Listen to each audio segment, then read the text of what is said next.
大家好，小米欢迎大家访问频道百米清水。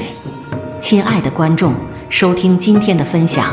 一个女人真正穷习惯了，会过这样的生活。人最初都像是白纸，一个人会过怎样的人生，离不开自己的选择。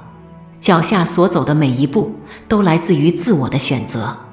真正过得好的人，在人生路上懂得靠自己的能力努力赚钱，而将日子越过越糟糕的人，得过且过，挥霍金钱，使得日子就像滋生出了刺一样，令人觉得难熬。作家三毛曾经说过，世上的喜剧不需要金钱就能产生，世上的悲剧大半和金钱脱不了关系。一个女人有没有钱，底色是完全不同的。有钱的女人光鲜亮丽，充满自信；没有钱，活得会很委屈，呈现出来的姿态是吝啬与小气。一个女人穷不穷，是可以看出来的。一个女人真正穷习惯了，会过这样的生活。习惯占人家小便宜，见利就占。真正很穷的女人，往往穷在心里。与人相处时，习惯占人家小便宜，见利就占，从不顾及他人的感受。见利就占的人，与他人说话时，三句话离不开钱。我的前半生中，罗子君的妈妈希望大女儿借给小女儿一些钱，于是便上门当说客。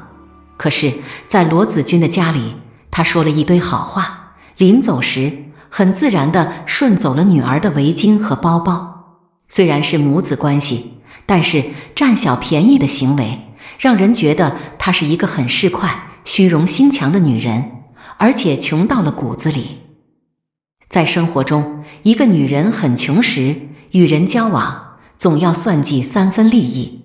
于她而言，身边所有的人际关系都是为利而生。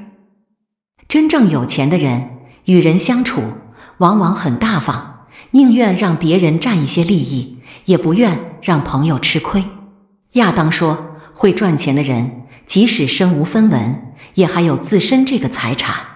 一个人富有，自身有能力，不屑于去占任何人的便宜，想要什么都可以靠自己去获得。穷惯了，才会眼皮子浅，养成占便宜的习惯。与他人认识不到3天，就向他借钱，钱在生活中，它能决定一个人的生活质量的高低。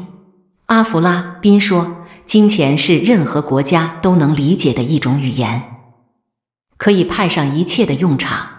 在生活中，钱不但是生活的必需品，而且它还能帮助一个人活得体面，活得有质量，活得光鲜。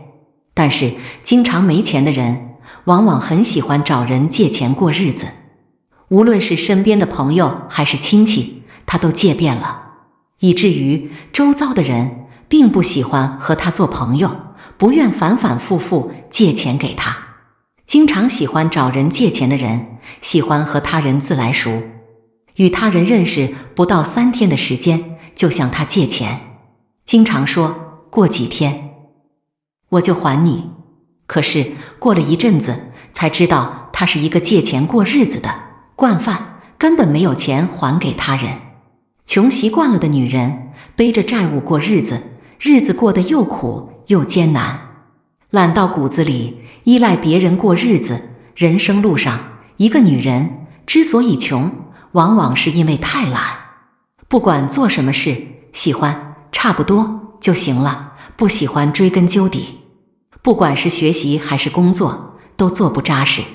花费同样的时间，别人可以成功，而他无法集中精力独立完成一件事情，总是希望有人可以帮他。一个女人穷，往往是依赖心理太重，自己太过于懒惰。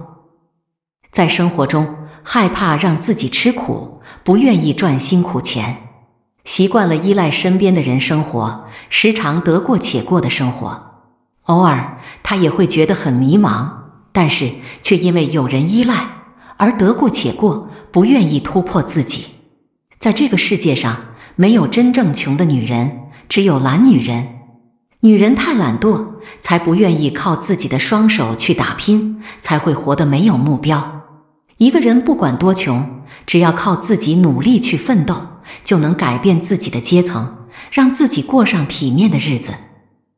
女人穷，往往是因为她自身太懒惰了，吃不了赚钱的苦，所以只能吃没钱的苦。在这世间活着，如若想过好的生活，还是要靠自己去努力奋斗。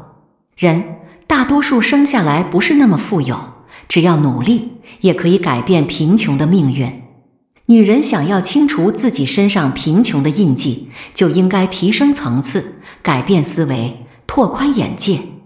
当自己思想富有，精神丰盈，慢慢的也会改变物质上的贫瘠。